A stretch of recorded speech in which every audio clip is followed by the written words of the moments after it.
Alright, let's take a look at the most expensive Liverpool signing from every season from 1999 onwards and rate their time at Anfield out of 10. 99-2000, Emil Heskey 8 out of 10. Eddie Hearn is probably queuing up to kiss the feet of Emil Heskey, for without this 200-pound slab of meat with the touch of a diabetic sheep, there would be no money-spinning boxing fight between two nauseating YouTubers. Think about it. But no, Heskey is much more than a walking KSI meme. The lad actually had a semi-decent career of his own, making more than 500 appearances and driving many a season ticket holder to the brink of insanity. Maybe the lad was born partially blind in both eyes. That's the only explanation I can give for his smacking of the ball into Rosette every other week. He was an £11 million signing for Liverpool in March 2000, arriving from Leicester City, and struck up a brilliant partnership with Michael Owen. His 5 seasons at Liverpool were arguably the best period of his career, netting 60 goals in 223 games and picking up 6 pieces of silverware. It's only after he left that his overall game turned into wet fudge. 2000-2001, Christian Ziege 3 out of 10. Yeah, this was just a pointless signing. Christian Ziege was a German international left back with a pretty impressive CV, Middlesbrough aside. He arrived from the Riverside for £8 million,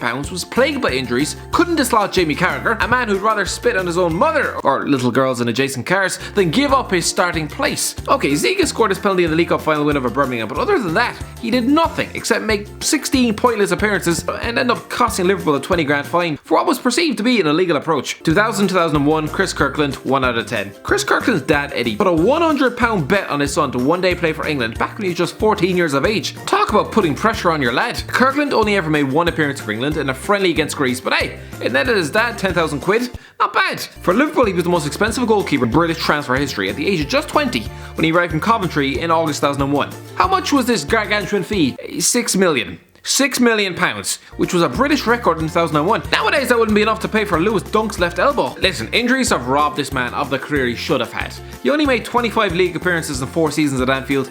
He was just unlucky. 02-03, El Hadj Diouf 1 out of 10. An absolutely horrendous signing. Christ above. Liverpool actually turned down Nicolas Anelka to bring this man to Anfield. A £10 million signing following the 2002 World Cup. He lasted 2 seasons, scored 3 Premier League goals, and just spent his time spitting at teenage kids. Clearly, he'd obviously spent too much time sitting next to Jamie Carragher. 03-04, Harry Kewell 4 out of 10. Sir Alex Ferguson is probably thanking his lucky stars that Harry Kewell rejected Manchester United for Liverpool, considering that if the Aussie had ended up Old Trafford, they probably would never have signed that Portuguese kid with a dodgy haircut. Kewell was a former PFA Young Player of the Year. He'd just been nominated for the Ballon d'Or while at Leeds. This fella had the world at his feet. Just a pity they were made of tinfoil. The lad had the likes of Chelsea, Arsenal and Barcelona all sniffing around him, but no.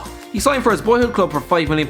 Injuries ruined this lad. The fella was even booed by his own fans when he hobbled off after 20 minutes to the Champions League final in Istanbul. Yes, he had his moments, scoring winners against Tottenham and a screamer in the Merseyside derby, but he was eventually sold to Galatasaray in 2008, a move which effectively killed any relationship he might have once had with anyone from Leeds. 04-05, Djibril Cissé 5 out of 10. Again, like Harry Kewell, Djibril Cissé was simply a case of what might have been. During the summer of 2004, signing strikers from France was all the rage. Didier Drogba was arriving from Marseille, but Cissé had been the division's top goal scorer with 26 goals for Auxerre. Evidently, Cissé was 7 goals better than this Drogba lad, and 3 years younger too. Forget about Michael Owen, Cissé was the real deal at Anfield that summer.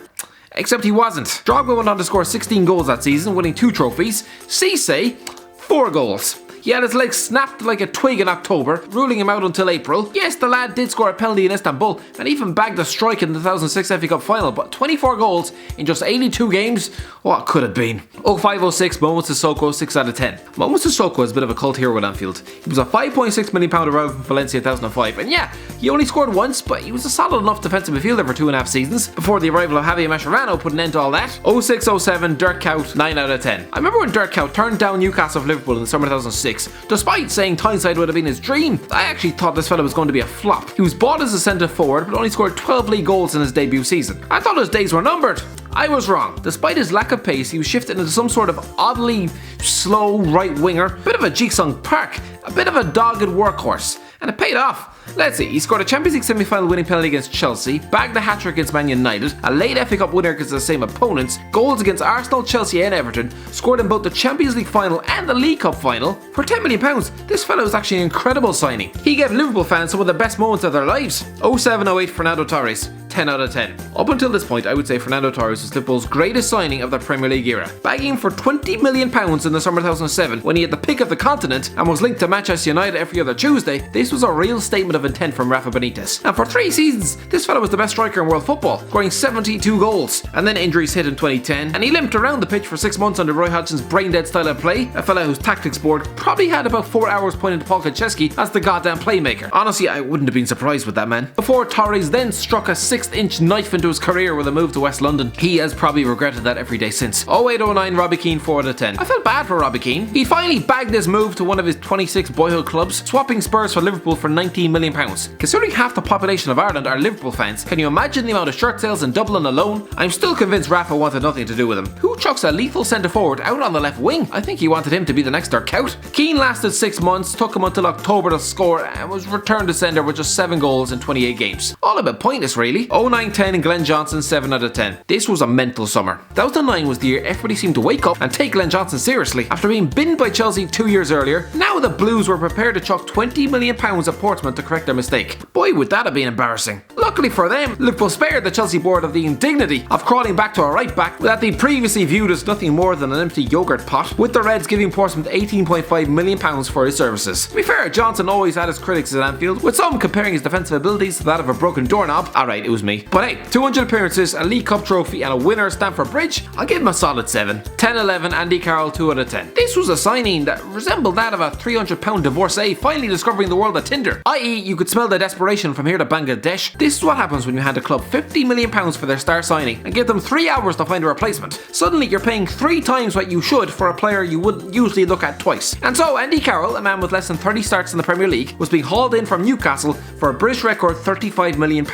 58 games, 11 goals, and spat out after 2 seasons. The only reason he's not getting a 1 out of 10 is because he did score a winner against Everton, which brought about an FA Cup final. But other than that, absolutely awful. 11-12 Stuart Downing 1 out of 10. What were Liverpool thinking? Had they not grown tired of paying over the odds for overrated Englishmen? Stuart Downing was another one, a £20 million arrival from Aston Villa in the summer of 2011, and he was absolutely brutal. Yes, he smashed a pile driver off the bar on his debut against former club Sunderland, but apart from that, horrendous. He ended his debut season with no goals or assists. A tragic return for a £20 million winger. So what did he do to bounce back? Did he knuckle down, work harder, make sure his crosses beat the first man? No, he decided to just blame the strikers. Yeah, that must be it. No assists? It's not my fault Liverpool strikers missed their chances. If you look at what I did at Aston Villa, those chances got put away. Am I reading this right? Downing is blaming Luis Suarez and bringing up Villa. Please tell me you're not comparing Suarez to Emil Heskey. For the love of God. 12-13 Joe Allen 6 out of 10. Joe Allen was the typical Brendan Rodgers signing. Let's drag in half the cast of Swansea City and get the ball rolling.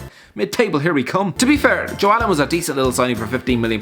Yes, he had his critics, with some blaming him for a missed chance against Everton, which, let's be honest, was just as damaging to their title bid as Stevie Slip, but nah.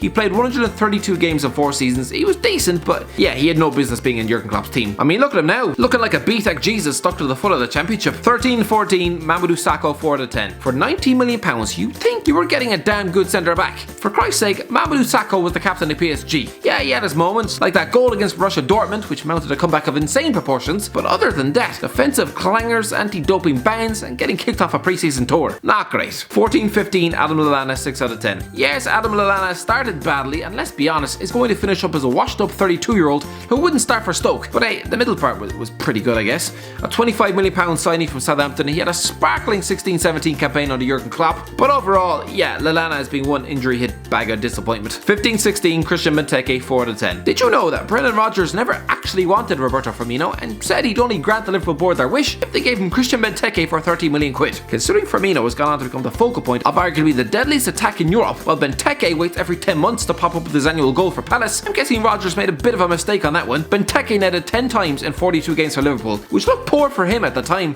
but considering his allergy to goal scoring at Palace, that makes his time in Anfield look pretty good. But it wasn't. I mean, let's not make any bones about that. Having said that, he was one of only 2 players to score a winning goal against that Leicester team that season. Danny Welbeck was the other. 16-17 Sadio Mane 10 out of 10. People thought Liverpool were overpaying when they spent £34 million on Sadio Mane in June 2016. The lad looks like a bargain. For Christ's sake, he would cost 4 times that now. He's taken the next step in Anfield and 3 more after that, turning into a world-class lethal finisher. 63 goals in 128 games, and with a Champions League medal wrapped around his neck. Incredible signing. 17-18 Virgil van Dijk 10 out of 10. And for the second season running, Liverpool signed Southampton's best player for big money. Honestly, that club must feel like taking a restraining order out on the Reds. I'll admit, when Liverpool chucked £75 million at the Saints for Virgil van Dijk, I laughed. I don't think I'll be laughing when he picks up the Ballon d'Or in 3 months. 18-19 Alisson, 10 out of 10. Yep, a third 10 out of 10 in a row. You have to say, Jurgen Klopp has got his transfer spot on. Liverpool have been struggling with goalkeeping problems for over a decade, so no messing about. In comes Alisson for £60 million and they win the Champions League, where Loris Karius had all the mental fortitude of a soggy donut. Alisson bounced back from his howler last season and looks like one of the best keepers in world football.